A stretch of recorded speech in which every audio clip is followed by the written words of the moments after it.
Bueno, aquí estamos con nuestro séptimo estudio de Primera Pedro y tenemos los versículos del capítulo 1, el versículo 13 al 17, la respuesta del creyente a la salvación.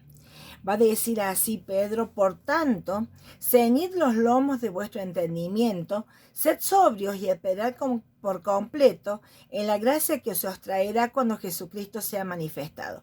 Como hijos obedientes, no os conforméis a los deseos que antes teníais estando en vuestra ignorancia, sino como aquel que os llamó es santo, sed también vosotros santos en toda vuestra manera de vivir, porque escrito está: sed santos porque yo soy santo. Y si invocáis por Padre a aquel que sin excepción de personas juzga según la obra de cada uno, conducíos en temor todo el tiempo de vuestra peregrinación.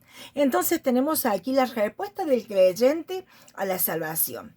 En los versículos 1 al 12, Pedro describió la salvación, el lugar supremo que ocupa en el plan predestinado de Dios, explicó la maravillosa promesa de la herencia eterna.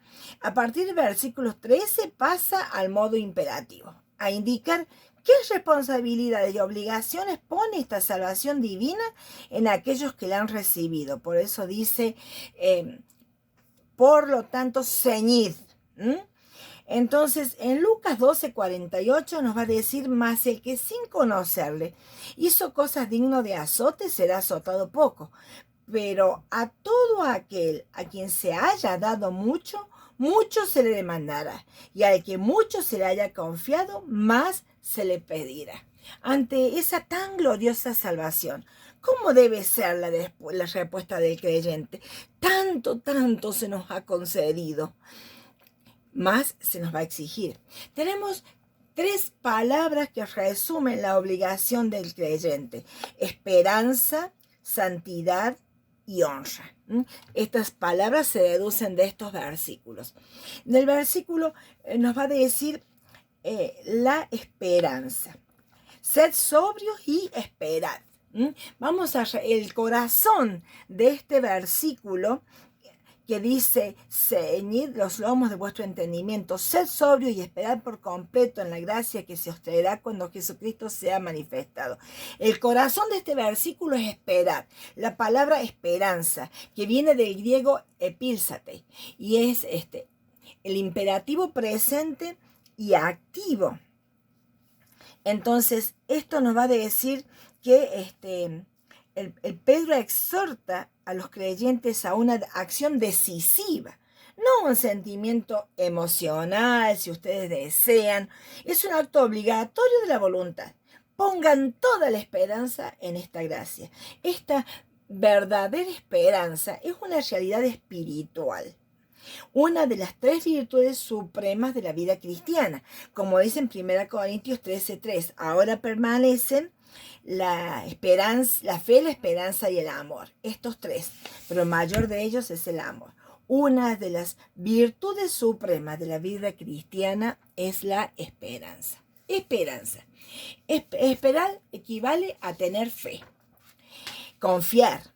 Esperanza es la actitud del cristiano hacia el futuro. La esperanza anticipa lo que él hará, como lo prometió en las Escrituras, y por completo, o sea, sin reservas, plenamente, con firmeza, no de una manera indecisa o dudando de la promesa de Dios. Dios ha sido fiel en el pasado, es fiel en el presente y será fiel a todas sus promesas en el futuro. Como tenemos el ejemplo de Abraham, ahí en Romanos 4:16. Dice Romanos: por tanto es por fe, para que sea por gracia, a fin de que la promesa sea firme para toda su descendencia, no solamente para la que es de la ley, sino también para la que es de la fe de Abraham, el cual es padre de todos nosotros. Como está escrito: te he puesto por padre de muchas gentes, delante de Dios a quien creyó, el cual da vida a los muertos y llama las cosas que no son como si fuesen. Creyó en esperanza contra esperanza para llegar a ser padre de mucha gente conforme a lo que se le había dicho. allí será tu descendencia. Y no se debilitó en la fe al considerar su cuerpo que estaba ya como muerto, siendo de casi 100 años, o la esterilidad de la matriz de Sara. Tampoco dudó por incredulidad de la promesa, sino que se fortaleció en fe, dando gloria a Dios, plenamente convencido de que Dios era poderoso para hacer todo lo que había prometido. Este ejemplo de Abraham, que él sabía que Dios había sido fiel y él le creyó a Dios en esperanza contra esperanza, quiere decir algo que parecía imposible. Él tuvo esa esperanza firme, una confianza total en Dios, y él dice que Dios llama a las cosas que no son como si fuesen. Esto es esperar. Cuando Dios da una promesa, para él ya está hecho, aunque nosotros no lo hayamos visto todavía la respuesta esa, porque Dios cumple su pacto. Dice la gracia que se les traerá. ¿Cuándo vamos a disfrutar de esta gracia completa? Ya lo vimos en los versículos anteriores. Cuando Jesucristo sea manifestado. Esto va a ser en la segunda venida de Cristo, como hemos visto, pero como si esto ya fuera una realidad presente. Ante la falta de méritos propios, el creyente se goza en esa gracia, que es ese regalo de Dios y es ese cumplimiento de esa promesa que Dios ha hecho cuando estemos en la gloria. Pero ahora los creyentes tienen la obligación de vivir en sazón de esa segunda venida de Cristo. Estamos esperando, aguardando aquel día en que Cristo regresará por su pueblo para premiarlo y después glorificarlo. Lo tenemos en Tito 2, 11 al 14, dice, porque la gracia de Dios se ha manifestado para salvación a todos los hombres, enseñándonos que renunciando a la impiedad y a los deseos mundanos, vivamos en este siglo sobria, justa y piadosamente, aguardando la esperanza bienaventurada y la manifestación gloriosa de nuestro gran Dios y Salvador Jesucristo, quien se dio a sí mismo por nosotros para redimirnos de toda iniquidad y purificar para sí un pueblo propio, celoso de buenas obras. Es una esperanza bienaventurada. Vamos a verlo un día al Señor, y esa esperanza es lo que nos mantiene para vivir en este mundo como el Señor nos pide. Por eso vivimos con esperanza, porque vivimos con nuestra mirada puesta en ese Señor, en ese Salvador y en ese galardón que Él tiene. En Filipenses 3, 20 y 21 nos va a decir, nuestra ciudadanía está en los cielos, de donde también esperamos al Salvador, al Señor Jesucristo, el cual transformará el cuerpo de la humillación nuestra para que sea semejante al cuerpo de la gloria suya, por el poder con el cual puede también sujetar a sí mismo todas las cosas. Entonces, los creyentes somos responsables de responder con esperanza. ¿Cómo? Siendo sobrios. O sea, esta esperanza para poder, con esta confianza en Dios total, debemos ser sobrios. ¿A qué se refiere con sobrios? Firmeza, dominio propio espiritual, una claridad de mente y disciplina del corazón. Las mujeres estudiamos el tema de la sobriedad y vimos esta palabrita que era sofrón, un dominio propio, una disciplina, autodisciplina. Bueno, esto es lo que debemos tener, este dominio propio, esta autodisciplina, para poder tener esta confianza total en Dios y estar firmes en esta esperanza. Quiere decir no intoxicarse, no perder el control del pensamiento y la acción, que no se nos vayan los pensamientos por pensamientos negativos, equivocados, fuera de lo que la palabra de Dios dice. No perder la autoridad espiritual al absorber el sistema pecaminoso del mundo. ¿Cómo vamos a ser sobrios si tenemos prioridades ordenadas, un equilibrio en la vida para no ceder a la influencia dominadora y corrupta de las seducciones de la carne? En Tito 12 nos dice, renunciando a la impiedad, como leímos recién, a los deseos mundanos. Filipenses 2:15 nos dice, para que seáis irreprensibles y sencillos, hijos de Dios sin mancha, en medio de una generación maligna y perversa, en medio de la cual resplandecéis como luminares en el mundo. Un dominio propio, una sobriedad para poder tener esta confianza y esta esperanza. podemos obedecer gracias a la obra del Espíritu Santo y de la palabra de Dios. Si realmente podemos tener este dominio propio, esta templanza para poder confiar de esta manera en el Señor, porque tenemos el Espíritu Santo. El Espíritu Santo nos capacita para poder confiar en Dios y tenemos su palabra, que es la palabra más segura. Ahora, ¿cómo vamos a responder con esperanza? No solo siendo sobrios, sino ciñendo los lomos del entendimiento, nos dice Pedro en este versículo. ¿Qué significa ceñir? Significa rodear, apretar, poner un cinturón, amarrar una cuerda, asegurar algo para cierta acción. Y en Jeremías 1:17, Dios le dice al profeta: tú pues ciñe tus lomos, levántate y háblales cuanto te mande. No temas delante de ellos para que yo no te haga quebrantar delante de ellos. Ciñe tus lomos es prepárate para la acción, levántate, asegura para actuar correctamente. Pedro va a utilizar metafóricamente este ajustar el lomo para el entendimiento, para el proceso del entendimiento. Quiere decir ajustar los cabos sueltos de tu vida, desenredarse de los estorbos pecaminosos del mundo. No dejes que tus ideas se vuelen y te enreden con los pensamientos del mundo errados en cuanto a la palabra de Dios. En Hebreos 12:1 nos va a decir: por tanto, nosotros también, teniendo en alrededor nuestro tan grande nube de testigos, despojémonos del peso y del pecado que nos asedia y corramos con paciencia la carrera que tenemos por delante. O sea, cortemos con el peso y con el pecado, no dejemos que eso nos anule y nos impida correr esta carrera cristiana. En 2 Timoteo 2, 3 y 4 va a decirle el consejo de Pablo a Timoteo como un soldado. Le dice: tú pues sufre penalidades como buen soldado de Jesucristo.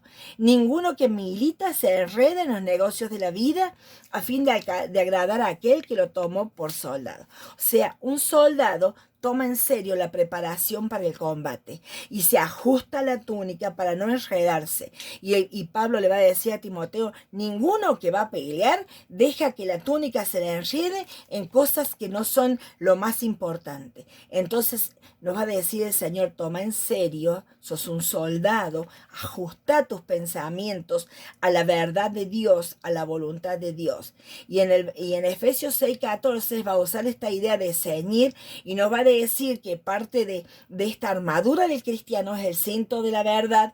Estad pues firmes, ceñidos vuestros lomos con la verdad y vestidos con la coraza de justicia.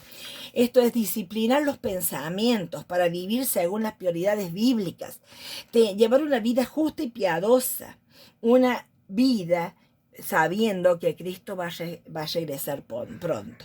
Esto es tener esta esperanza, con una vida disciplinada, con una mente disciplinada, para actuar con sobriedad, con equilibrio y con los pensamientos ajustados a la verdad de Dios, porque el Señor llega pronto. Pero también los creyentes deben responder en santidad.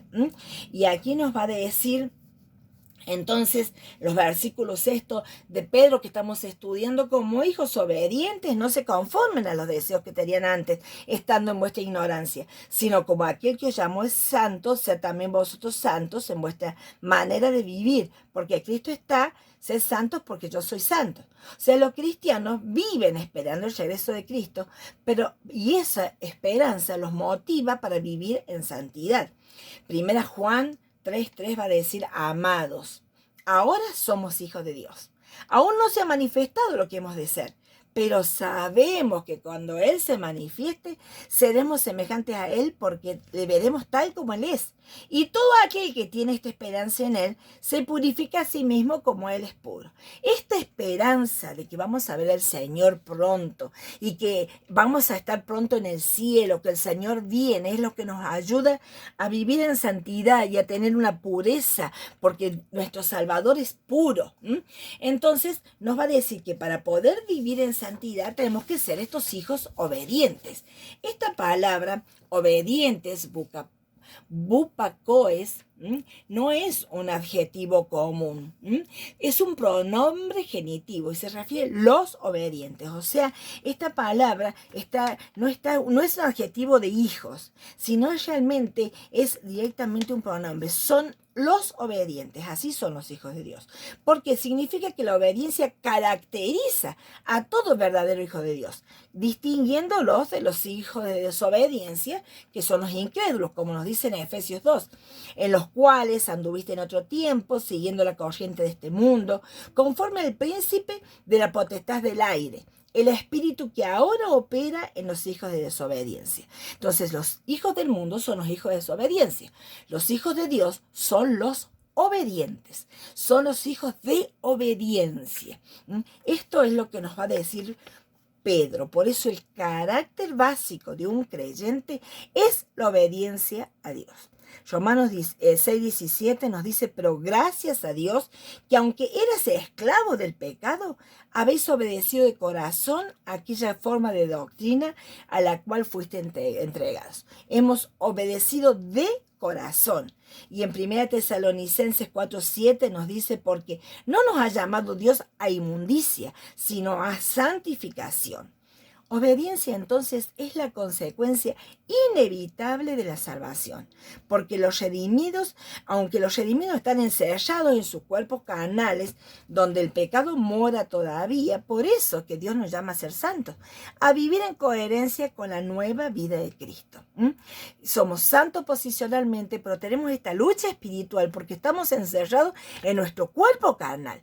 Por eso debemos luchar para ser santos. Somos llamados a vivir en coherencia con nuestra nueva vida en Cristo. Entonces los creyentes deben responder en santidad, no conformándose a los deseos que teníamos antes.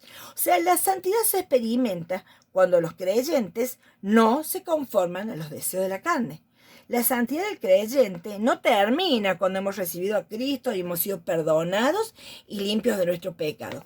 Comienza cuando empezamos a luchar con una oposición activa contra el pecado. Nos dice, no os conforméis. Conformarse es ser moldeado según, ser formado con una forma especial. No se conformen a este siglo, no se conformen al mundo. Y en Romanos 12:2 nos dice, no se conformen a este siglo, sino transformados por medio de la renovación de vuestro entendimiento, para que comprobéis cuál sea la buena voluntad de Dios, agradable y perfecta. Nos va a decir, no se hagan a la forma de los deseos pecaminosos del pasado, no se conformen.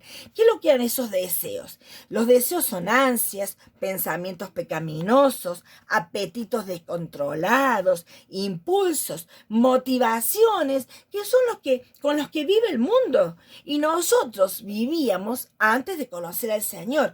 ¿Cuándo vivíamos así? Cuando estábamos en ignorancia, nos va a decir Pedro. Previamente a la salvación, estábamos muertos, ajenos a la vida de Dios.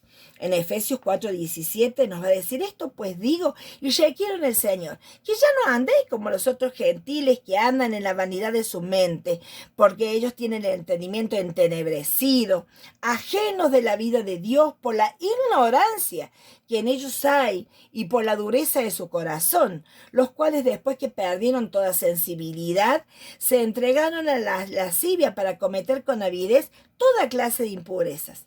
Mas nosotros no hemos aprendido así de Cristo. Esto no es el ejemplo que el Señor nos ha dejado.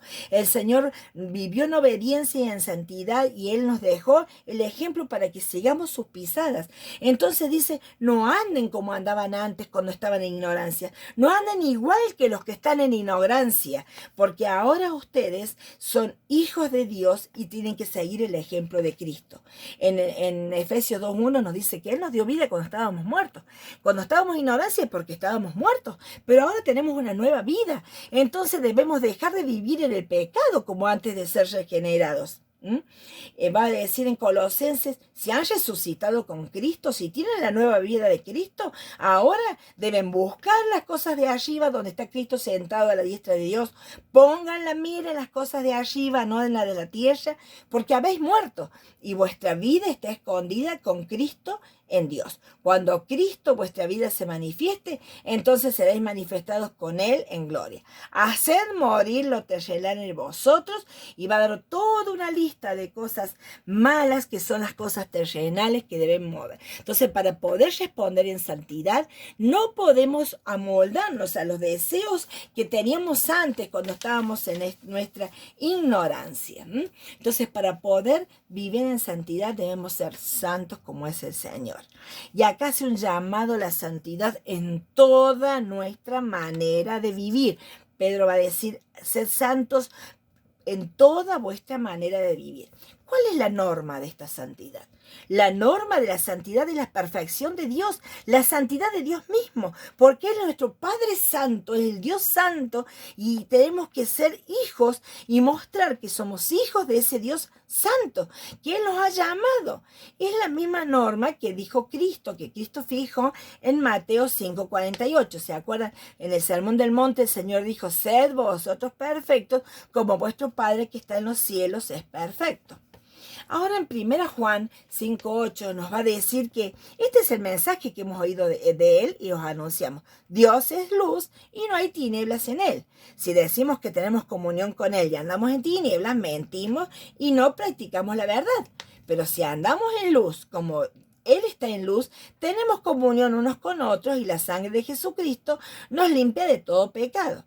Si decimos que no tenemos pecado, nos engañamos a nosotros mismos y la verdad no está en nosotros. O sea, Dios es luz y nosotros tenemos comunión con Él, pero no debemos practicar el pecado. No podemos practicar andar en pecado porque no podemos decir, tengo comunión con Dios y andar en pecado. Pero si obedecemos y andamos en luz, confesamos nuestro pecado y la sangre de Jesucristo nos limpia de todo pecado. O sea, en esta vida los creyentes no pueden ser inmaculados, sin mancha. Así es Dios. Pero nuestra meta debe ser apuntar a esa santidad, porque estamos equipados con el Espíritu Santo y la palabra de Dios. Y nos va a decir en Efesios 2:10, porque somos hechura suya, creados en Cristo Jesús para buenas obras, y Él preparó de antemano esas obras, esa vida pura, para que anduviésemos en ella. Ahora, en Levíticos nos va a decir que Dios es santo y esta es la razón por que nos llama a vivir en santidad. En Levítico 20:7-8 nos va a decir, santificaos pues, sed santos, porque yo Jehová soy vuestro Dios.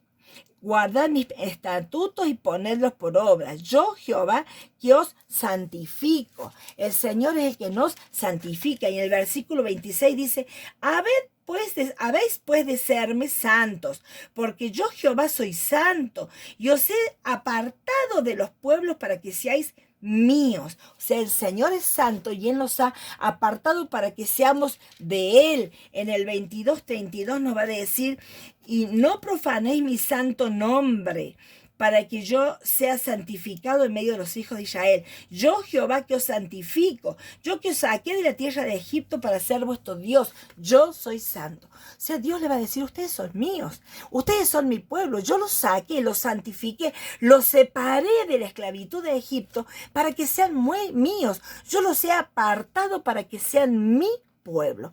Y ahora si aplicamos esto a nosotros, estas palabras que va a decir Pedro, nos está llevando a Levítico para que nosotros entendamos que ahora somos nosotros el pueblo de Dios y debemos ser ese pueblo apartado, como era el pueblo de Israel que debía mostrar al mundo quién era su Dios. Ahora nosotros los cristianos somos ese pueblo santo de Dios que debemos mostrar a ese Padre que pertenecemos, a ese pueblo a quien pertenecemos. Y nos va a decir, así como los hijos de Israel estaban llamados a amar y servir a Dios y separarse de la inmoralidad y la inmundicia, porque ellos eran el pueblo escogido de Dios, nosotros debemos ahora responder al llamado soberano de llevar la imagen de Cristo. Dice en Romanos 8:29, por lo que antes conoció, también los predestinó para que fuesen hechos conforme a la imagen de su Hijo. Y en Colosenses nos dice que debemos revestirnos del nuevo hombre, el cual es conforme a la imagen del que nos creó. Ahora dice, los creyentes de hoy deben responder al llamado soberano de llevar la imagen de Cristo, reflejando a Dios, porque Él es el Dios santo, y el santo se ha identificado con nosotros en esa obra gloriosa de gracia, en la salvación. Y Pedro mismo va a decir en 1 Pedro 2, 9 y 10 que Él nos ha hecho esos hijos santos, y nos va a decir así: mas vosotros sois linaje escogido, nación santa, pueblo adquirido por Dios, para que anunciéis las virtudes de aquel que os llamó de las tinieblas a su luz admirable. Vosotros que en otro tiempo no eres pueblo, pero ahora sois el pueblo de Dios. En otro tiempo no habían alcanzado misericordia, pero ahora han alcanzado misericordia. Somos los escogidos de Dios, que formamos el pueblo santo de Dios, y esto lo va a decir Pedro en el capítulo 2, nos va a recordar esto. O sea que Pedro viene en su mente llevándonos a la idea de que el pueblo santo de Dios, que en el Antiguo Testamento era Israel, ahora son los redimidos. Pero estos redimidos deben honrar a Dios, como debía honrar el pueblo de Israel, porque invocamos por Padre a aquel que sin acepción de personas juzga según la obra de cada uno. Conducíos en temor todo el tiempo de vuestra peregrinación. O sea, invocamos por Padre. En Proverbios 9:10 nos va a decir que el temor de Jehová es el principio de la sabiduría, y el conocimiento del Santísimo es la inteligencia. Conducirse en temor es reverencia, asombro, respeto a Dios. El temor de Jehová es limpio, nos dice el Salmo, permanece para siempre. O sea, el temor de Dios nos mantiene en limpieza, en pureza.